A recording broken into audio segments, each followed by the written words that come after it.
Lionel Messi ফর্মে আছেন অথচ জোড়া গোল করবেন না, এমনটা কি হয়?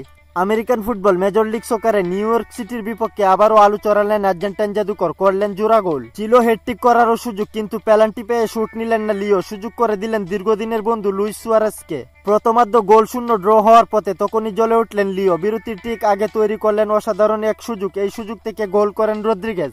এগিয়ে যায় ইন্টার মায়ামি। দ্বিতীয়ার্ধে ম্যাচের গতি বাড়তেই শুরু হয় লিওনেল মেসি ম্যাজিক। ৭৪তম মিনিটে বুস্কেটসের নিখুঁত থ্রো বল পেয়ে যায় লিওনেল মেসি, প্রতিপক্ষ ডিফেন্ডার ও গোলকিপারকে বোকা বানিয়ে দারুণ এক চিপ শটে জাল কাপান লিওনেল মেসি। ৮৩তম মিনিটে পেনাল্টি পায় ইন্টার মায়ামি, কিন্তু মেসি না মেরে সুযোগটা দিয়ে দেন শৈশবের বন্ধু লুইস সুয়ারেজকে, তিনি গোল করে ব্যবধান বাড়ান। তবুও মেসির প্রদর্শনী তখনও শেষ হয়নি। ৮৬তম মিনিটে বাম দিক থেকে দুর্দান্ত ড্রিবল করে বক্সে ঢুকে পড়েন লিওনেল মেসি। একদম নিখুঁত শটে গোলরক্ষককে পরাস্ত করে দ্বিতীয়বারের মতো জাল কাপান লিওনেল মেসি। এই ম্যাচে জোড়া গোল করে মৌসুমে তার গোল সংখ্যা দাঁড়ালো ২৪টি। আশ্চর্যের বিষয় হলো আগের ম্যাচেও জোড়া গোল করেছিলেন লিওনেল মেসি, আর সেই ম্যাচেও পেনাল্টি দিয়ে দিয়েছিলেন সতীর্থকে। বয়স মেসির জন্য কেবলই একটি সংখ্যা। নিউ ইয়র্ক সিটির বিপক্ষে তার পারফরমেন্স আবারও প্রমাণ করলো মাঠে নামলেই প্রতিপক্ষের জন্য তিনি হয়ে ওঠেন ভয়ঙ্কর এক দুঃস্বপ্ন।